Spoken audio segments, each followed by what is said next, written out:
My name's Andy Steiger. And I'm Harold Albrecht, Member of Parliament in Canada, Member of Parliament for the riding of Kitchener-Conestoga, and this is a human project.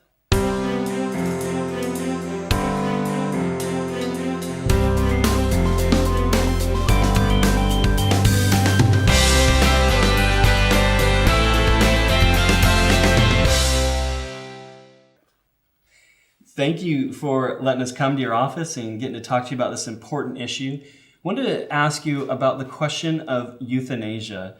Now, I know this topic goes by a number of different names, different titles. Right. Which one do you prefer to use? When we spoke to palliative care experts and medical doctors, they urged us not to use the terms physician-assisted dying because that's what they do every day as part of their care for people. They're helping people to die well. Not to die early, not to hasten their death, but they urged us not to use those terms. So I continue to use the term physician-assisted suicide or voluntary euthanasia, and those are two different aspects to euthanasia. This is somebody that's wanting to end their life, and they're either wanting to do that themselves or they want their physician to do that. Right. Well, and when you come to the issue of physician-assisted suicide, you're now adding an extra person. You're demanding that a physician who has been trained to save life and to enhance the quality of life to actually end that life early.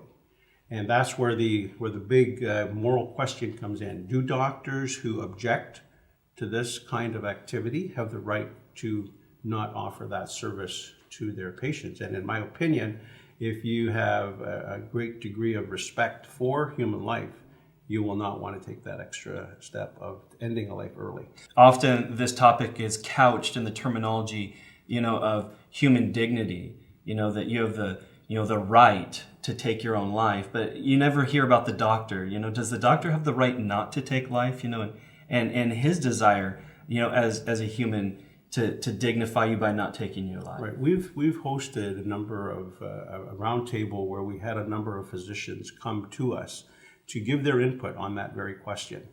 And they're very concerned that if they're obligated to either personally participate in the active taking of a human life, or even if they're obligated to refer to another physician who they know will follow through, are they complicit in ending that life early? And many of them are very clear. They don't want any part of it in active participation, but neither do they want to do what's called an effective referral, which will end up with the same result.